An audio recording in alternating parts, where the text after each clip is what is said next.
కాకినాడ జిల్లా సామర్లకోట మండలం బోయినపూడి గ్రామంలో ఎన్నికల కోడ్ వచ్చే తేదీకి వారం రోజుల ముందుగా హోటాహోటీగా దళితుపేటకు వెళ్లే దారిలో బ్రిడ్జ్ ను నిర్మించారు. అయితే నాణ్యత లోపం వల్ల ఈ బ్రిడ్జ్ కృంగిపోయింది. బ్రిడ్జ్ పక్క గోడలు బీటలు వారాయి. దళితపేటకు చెందిన మెంబర్ కింతల ఏలియా ఈ సందర్భంగా మీడియాతో మాట్లాడారు. మరి ఇది పండించి మీరు చెప్పండి, పై అధికారులకి తెలాలి ఇది ఏంటన్నది, ఇక్కడ ఏం జరిగింది అన్నది వాళ్ళందరూ చూడాలా. ఆ దొరబొగలు అయితే పాపం ఎంచుకోమని పంపారు, మరి ఇక్కడ ఎలా చేశారు వీళ్ళు, ఇలా క్రాష్ తిప్పేసారండి. ఇది మరి ఇలా దీన్ని పెట్టి రావాలి కలగట్టు నిబ్బరంగా ఇలా రాకుండా ఇలా వంకరగా తిప్పేశారు. మరి ఇలా వచ్చి చూడాలా, మరి చూసి స్పందించాలి. మరి దీన్ని 3 యూనిట్ల లారీకే నొక్కేసింది ఇది. ఇంకా రేపు పెద్ద బండి అయితే దీని పరిస్థితి 6 ఇట్లు బండి వస్తే ఈ బ్రిడ్జి పనిచేయదండి ఇది.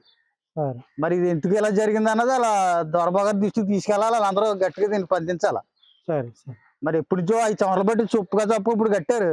ఇప్పుడు కట్టినప్పుడు కూడా దీన్ని లైన్ చేయకుండా మరి ఎలా చేశారు. మరి చూడండి, ఈ బాటలకే చూడండి, ఈ గోడ ఇలా నొక్కేసింది. ఈ కాళ్ళ పడిపోద్ది గోడ, ఇది ఆల్రెడీ కాళ్ళ పడిపోద్ది. ఇదేమో ఇక్కడ తొక్కేసింది.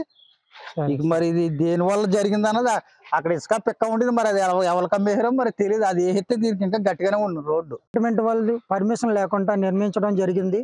కానీ నాణ్యత లేకుండా చూడండి, 3 యూనిట్లు లారీ వస్తేనే బ్రిడ్జి అలా కూలిపోవడం జరిగింది.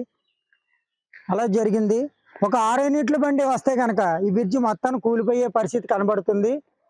కానీ కాంట్రాక్ట్ ప్రాబ్లమో తెలియలేదు, లేదంటే పంచాయతీ సిబ్బంది అధికారుల వల్ల తెలియదు.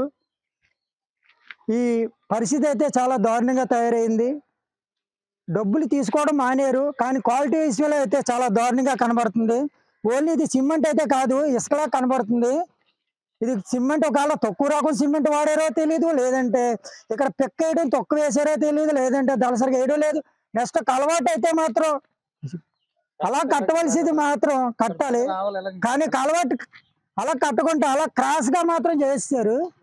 ఈ చేసేసిన పరిస్థితిలో లారీ తిరగడానికి కూడా మరీ దారుణంగా తయారైంది. ఈ బ్రిడ్జి ఒకసారి అధికారులందరూ చూసి సకాలంలో స్పందించి చర్యలు తీసుకోవాలని KC channel reporter K Ramana